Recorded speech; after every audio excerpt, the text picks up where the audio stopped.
പുതിയ വ്ളോഗിലേക്ക് സ്വാഗതം. നിങ്ങളെന്നെ മുഖരിക്കുന്നതാണ്. ക്ഷീണിച്ചവശനായി വല്ലാത്ത പരിതാപകരമായ അവസ്ഥയിലാണ് ഞാൻ ഇരിക്കുന്നതെന്ന് നിങ്ങൾക്ക് തോന്നുന്നുണ്ടെങ്കിൽ അതാണ് യാഥാർത്ഥ്യം. തീരെ വയ്യ. ഈ ആഴ്ച എങ്ങനെയാണ് ഞാൻ കഴിച്ചു കൂട്ടിയെന്നോ എങ്ങനെയാണ് അവസാനിപ്പിക്കാൻ പോകുന്നതെന്നോ ഒരു പിടിയുമില്ല. പക്ഷെ നമ്മൾ അവസാനിപ്പിക്കും. നമ്മൾ ഈ ദുർഗുണ കഠിന്യമേറിയ പാതയും കടന്ന് നമ്മൾ മുന്നേറും. നമ്മൾ മുന്നേറുമ്പോൾ തന്നെ നമ്മുടെ ശരീരവും ഒപ്പം മുന്നേറണമെങ്കിൽ നമ്മുടെ ശരീരത്തിനെയും കൂടി സന്തോഷിപ്പിക്കണം. നമ്മുടെ ശരീരത്തിനെ എങ്ങനെ സന്തോഷിപ്പിക്കാൻ പറ്റും? ആവശ്യത്തിന് ഉറക്കം കൊടുത്ത്. അത് നടപടിയാവൂല. തേങ്ങ ഉറക്കത്തിനെ കുറിച്ച് ഞാൻ മാനോളം പറയാറുണ്ടെങ്കിലും അത് ഈ ആഴ്ച പരിപാടി നടന്നിട്ടില്ല. 2 റെസ്റ്റ് കൊടുത്തിട്ട് അതും നടന്നിട്ടില്ല. 3 ഭക്ഷണം കൊടുത്ത് ആ ഭക്ഷണം എന്നെ കൊണ്ട് പറ്റും. അതുകൊണ്ട് തന്നെ ഇനി ഒരു പരീക്ഷ കൂടെയല്ലേ ഉള്ളൂ. അപ്പം ഞാൻ വിചാരിച്ചു ഇന്നിപ്പോൾ ഒരു ബിരിയാണി പിടിക്കാമെന്ന്. ബിരിയാണി പിടിച്ചപ്പോൾ ഒരു വെറൈറ്റി കൂടി പിടിക്കാമെന്ന് വെച്ചു. ഇന്ന് നമ്മൾ മലബാർ ബിരിയാണി കൂടി പിടിച്ചു. മലബാർ ബിരിയാണി ആവുമെന്നും എനിക്കറിയാൻ പാടില്ല. പക്ഷെ ഒരു ബിരിയാണി നമ്മൾ പിടിക്കുകയാണ്. ദേ ഇരിക്കുന്നു. ചിക്കനെ നമ്മളിവിടെ മുക്കി വെച്ചേക്കുകയാണ്. കുറച്ച് മസാല സെറ്റപ്പൊക്കെ നമ്മൾ തട്ടിക്കൂട്ടി അങ്ങോട്ട് സെറ്റ് ചെയ്ത് വെച്ചിരിക്കുകയാണ്. ഇനി കുറച്ചു നേരം കഴിയുമ്പോൾ ഇവരൊക്കെ അങ്ങോട്ട് നമ്മൾ വറക്കും. എന്നിട്ട് ബാക്കി പരിപാടി ചെയ്യും. എങ്ങനെയാവും എന്നൊന്നും അറിയാൻ പാടില്ല. യൂട്യൂബിലെ പണ്ഡിതന്മാർ പറയുന്നത് പോലെയാണ് ഞാൻ ചെയ്തേക്കുന്നത്. കൂടെ ആവശ്യത്തിന് പച്ചക്കറികളായ തക്കാളി, സവോള, മല്ലിയില, ബട്ടർ ഞാനൊന്ന് ചെറുതായിട്ട് കരിയിച്ച് വെച്ചിട്ടുണ്ട്. അങ്ങനെ കരിയിച്ചുണ്ടാക്കുന്ന ബിരിയാണിക്ക് ഒരു പ്രത്യേക ടേസ്റ്റാണ്. നമ്മുടെ ഒരു അങ്ങനെയാണ്. ഇതൊക്കെ കൂടി കൂട്ടിയിട്ട് പിടുത്തം കൂടി പിടിക്കും. അങ്ങനെയാണ് കാര്യങ്ങളൊക്കെ ഉഷാറാവും എന്ന് ആണ് എൻ്റെ ഒരു പ്രതീക്ഷ. നിങ്ങളെന്തായാലും അവസാനം വരെ കാണും വീഡിയോയുടെ. അപ്പം നിങ്ങൾക്ക് മനസ്സിലാകും. അപ്പം അത്രയൊക്കെ ഉള്ളൂ. ഇനി പോകുമ്പോൾ കൂടെ കൂടിക്കോ. കുറേ നേരത്തെ കാത്തിരിപ്പിന് ശേഷം നമ്മുടെ മലബാർ തട്ടിക്കൂട്ട് ബിരിയാണി റെഡി ആയിട്ടുണ്ട് ഗൈസ്. പക്ഷെ തട്ടിക്കൂട്ടാണെന്ന് ഞാൻ ഒരിക്കലും പറയില്ല കേട്ടോ. കിഡിലനാണ്, സൂപ്പറാണ്, അടിപൊളിയാണ്, പവറേഷുമാണ്. നമ്മുടെ ചിക്കൻ്റെ കാര്യം പറയുകയാണെങ്കിൽ ചിക്കൻ അത്ര സൂപ്പർ. വേവ് എന്നൊക്കെ പറഞ്ഞൊക്കെ അത്രയും വേവ്. കട്ടത്തൈര്, വെളുത്തുള്ളി അച്ചാറ്, വാലിപ്പഴേ ഒരു പുഴ. നമ്മുടെ വെളുത്തുള്ളി അച്ചാർ ഇത്തിരി വയ്ക്കുക, ഇത്തിരി തൈരും കൂടി ഇടുന്നത് അതിൻ്റെ മുകളിലേക്ക് വയ്ക്കുക. എന്നിട്ട് നമ്മുടെ കോഴി ബെബേനെ ഇത്തിരി ഇങ്ങോട്ട് വയ്ക്കുക. എന്നിട്ട് റൈസ് അതിൻ്റെ മേത്തക്കോട്ട് ഇങ്ങനെ വെച്ചിട്ടുണ്ടല്ലോ, ഒരു എടുക്കലെടുക്കുക. ചൂടുണ്ട് എന്നാലും കുഴപ്പമില്ല.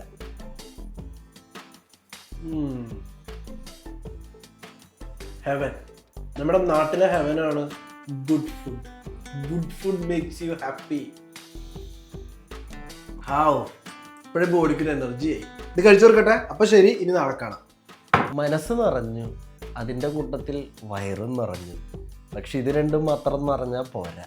നാളത്തെ പരീക്ഷ പാസ്സാവണമെങ്കിൽ ഈ പറയുന്ന തലച്ചോറും കൂടി നിറയണം. അതിനുവേണ്ടി നമ്മൾ പഠിക്കാൻ തുടങ്ങുകയാണ്. ഒന്ന് കുളിച്ചു, അതായത് ഭക്ഷണം കഴിച്ചൊന്നും നേരെ കുളിച്ചില്ല. ഭക്ഷണം കഴിച്ചു വന്ന് 2 മണിക്കൂർ ഒന്ന് കിടന്നുറങ്ങി ദഹനമൊക്കെ ശരിയായി എന്ന് മനസ്സിലായി. എണീറ്റ് കുളിച്ച് നമ്മൾ നാളത്തെ പരീക്ഷയ്ക്ക് പഠിക്കാൻ ഇരിക്കുകയാണ്. ഇനി ഒരു ഒറ്റ ഇരിപ്പ് പരീക്ഷ കഴിഞ്ഞിട്ടാണ് ഇനി അടുത്ത ഉറക്കം. അങ്ങനെയാണ് നമ്മുടെ പ്ലാൻ. പറ്റുമായിരിക്കും, പറ്റട്ടെ അല്ലേ? കുളിച്ച് സുന്ദരക്കുട്ടനായിട്ടുണ്ട്. ഇനി ഒറ്റ ഇരിപ്പാണ്. ഞാൻ ആദ്യം വിചാരിച്ച് കിടന്ന് പഠിക്കാറ്. കാരണം എൻ്റെ ഈ കസേരമേ വേര് പിടിച്ചോന്നൊരു സംശയം. എന്നാലും കുഴപ്പമില്ല, ഇരുന്ന് തന്നെ പഠിക്കുന്നതാണ് സേഫ്. കിടന്നുറങ്ങി പോയി കഴിഞ്ഞ് കഴിഞ്ഞാൽ ഉണ്ടല്ലോ പിന്നെ എപ്പോൾ എനിക്കുള്ളൂ കർത്താവിന് മാത്രമേ അറിയുള്ളൂ. നാളെ പരീക്ഷ കഴിഞ്ഞിട്ട് വേണം എനിക്കെൻ്റെ കുംഭകർണൻ മോഡിലേക്ക് പോകാനായിട്ട്. പിന്നെ ഞാൻ എണീക്കലും പിറ്റേ ദിവസം ജോലിക്ക് പോകാൻ വേണ്ടിയിട്ടേ എണീക്കുള്ളൂ. എന്തെങ്കിലും ആവട്ടെ, നമ്മൾ പഠിച്ച് ഈ ഒരു പരീക്ഷ കൂടി കഴിഞ്ഞ് ഈ ആഴ്ചയിലത്തെ വെട്ടും കുത്തും കഴിഞ്ഞു എന്നുള്ള സന്തോഷം ഓർക്കുമ്പോൾ പഠിക്കാതിരിക്കാൻ തോന്നുന്നില്ല. അതുകൊണ്ട് പഠിക്കാൻ പോവുകയാണ്.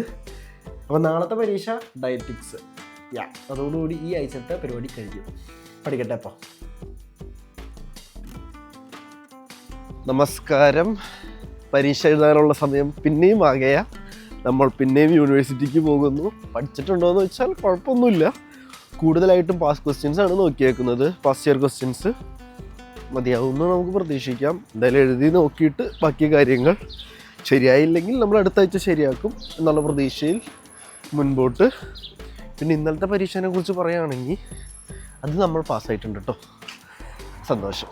അപ്പോൾ ഈ ആഴ്ചയിലത്തെ ഈ ഒരു പരീക്ഷ കൂടിയേ ബാക്കിയുള്ളൂ. ബാക്കിയൊക്കെ കഴിഞ്ഞു. അപ്പോൾ അതിനി എങ്ങനെയാവുമെന്ന് കണ്ടറിയാം. ഇനി നേരെ യൂണിവേഴ്സിറ്റിക്ക്. പരീക്ഷ കഴിഞ്ഞു, പിന്നെ ഒന്നും നോക്കിയില്ല, നേരെ KFC വന്നു, കുറച്ച് കോഴി ബബ്ബേനെയും ഒരു ബർഗറും മേടിച്ചു, കൂടെ നമ്മൾ ലെപ്റ്റനും എടുത്തു, കഴിക്കാൻ പോകുന്നു. പരീക്ഷനെ കുറിച്ച് പുറത്തിറങ്ങിയിട്ട് പറയാം. വിശന്നിട്ടേ കണ്ണ് കാണാൻ പറ്റണില്ല. ഇത് കഴിഞ്ഞ് പോയിട്ട് വേണം ഉറങ്ങാന്ന് വെച്ചപ്പോഴാണ് സത്യം മനസ്സിലായ ഒരു ക്ലാസ്സും കൂടി ഇല്ല. അപ്പോൾ എന്തായാലും ഇത് കഴിക്കട്ടെ, കഴിച്ചിട്ട് ബാക്കി കാര്യങ്ങൾ. എന്തായാലും പരീക്ഷ പറയാം. പരീക്ഷ കുഴപ്പമൊന്നും ഉണ്ടായിരുന്നില്ല. പുള്ളി ഒരു നല്ല മനുഷ്യനാണ്, ഒരു മാന്യൻ, ഒറ്റ വാക്കിൽ പറഞ്ഞാൽ. ബാക്കി പ്രൊഫസർമാരെ പോലെ നമ്മളെ കഷ്ടപ്പെടുത്തിയില്ല. പഠിച്ച പാസ് ക്വസ്റ്റ്യൻസിൽ നിന്ന് തന്നെയായിരുന്നു 99.9% ചോദ്യങ്ങളും. അതുകൊണ്ട് തന്നെ റിസൾട്ട് പറയുന്നതിന് മുന്നേ എനിക്ക് പറയാൻ പറ്റും ഞാൻ പാസ്സാകും. നല്ല മനുഷ്യൻ. അയാളെപ്പോലത്തെ കുറേയും കൂടി പ്രൊഫസർമാരുണ്ടായിരുന്നു, എന്ത് നല്ലതായിരുന്നു അല്ലേ.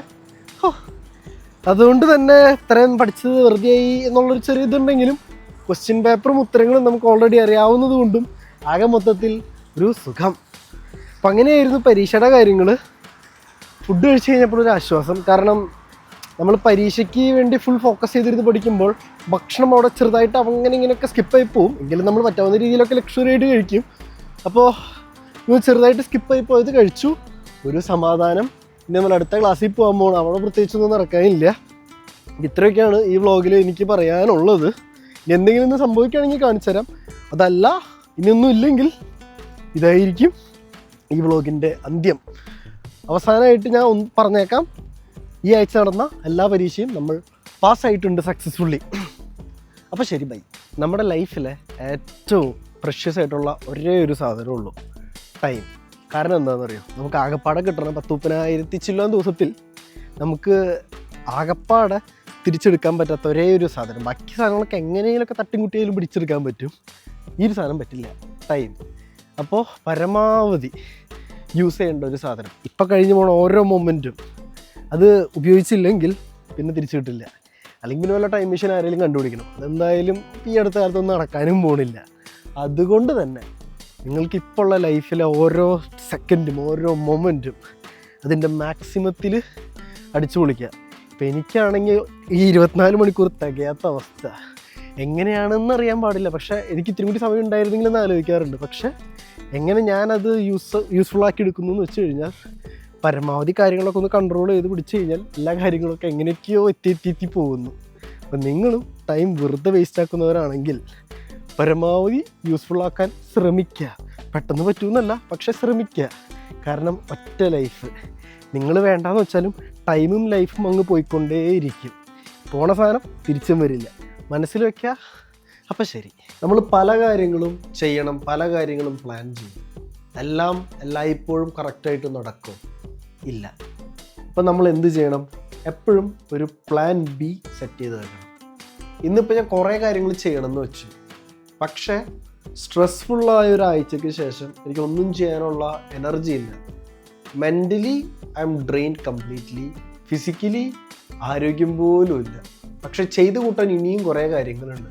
കാരണം ആഴ്ചയിലെ 7 ദിവസവും നോൺ സ്റ്റോപ്പാണ്. കഴിഞ്ഞു പോയ സമയം തിരിച്ചു വരില്ല, മുന്നോട്ട് പോയ ലൈഫും തിരിച്ചു വരില്ല. കാരണം ടൈം മെഷീൻ ആരും കണ്ടുപിടിച്ചിട്ടില്ല. അതുകൊണ്ട് തന്നെ എത്ര വൈകിയാലും ചെയ്ത് തീർക്കാനുള്ള കാര്യങ്ങൾ ചെയ്തു പോവുക. അതിൻ്റെ കൂട്ടത്തിൽ ഹെൽത്തിനും ഇമ്പോർട്ടൻസ് കൊടുക്കുക. എന്തിനാണ് ഞാനിപ്പോൾ തള്ളി മറിക്കുന്നത് എന്ന് പോലും എനിക്കറിയാൻ പാടില്ല. പക്ഷേ ശ്രദ്ധിച്ചാൽ ദുഃഖിക്കേണ്ട, പരമാവധി അടിച്ചു പൊളിച്ചാൽ പിന്നീട് റിഗ്രറ്റും അടിക്കില്ല. അത്തരം പറഞ്ഞുകൊണ്ട് നമുക്ക് ഇന്നത്തെ വീഡിയോ അങ്ങ് തുടങ്ങാം. അപ്പോൾ നമുക്ക് നാളെ ജോലിയുണ്ട്, ജോലിക്ക് പോകണം. ഞാൻ കുറച്ച് നേരമൊക്കെ എന്തൊക്കെയോ ഇവിടെ ഇരുന്ന് പഠിച്ചു, ഇതേ കണ്ടില്ലേ, എന്തൊക്കെയോ ഇരുന്ന് പഠിച്ചു. ഇനി കിടന്നുറങ്ങണം, ഭക്ഷണം ഉണ്ടാക്കണം. ഇപ്പോൾ സമയം ഓൾറെഡി 9:45 അതിൻ്റെ കൂട്ടത്തിൽ ഞാൻ അവിടെ കിടന്ന് വീഡിയോ എഡിറ്റ് ചെയ്ത് നാളത്തേക്കുള്ളത് എന്തൊക്കെ പരിപാടികളാണ്. ഫുഡ് റെഡിയാക്കിക്കൊണ്ടിരിക്കുന്നു. ഞാൻ ഇതിൻ്റെ ഇടയിൽ പോയി കുക്കിംഗ് ചെയ്യാനും വെച്ചിട്ടുണ്ട്. കാരണം ഒന്ന് പോയി അവിടെ ചെന്ന് ഇങ്ങനെ വിരലിഞ്ഞൊടിക്കുമ്പോഴേക്കും ഫുഡ് റെഡി ആവില്ലല്ലോ.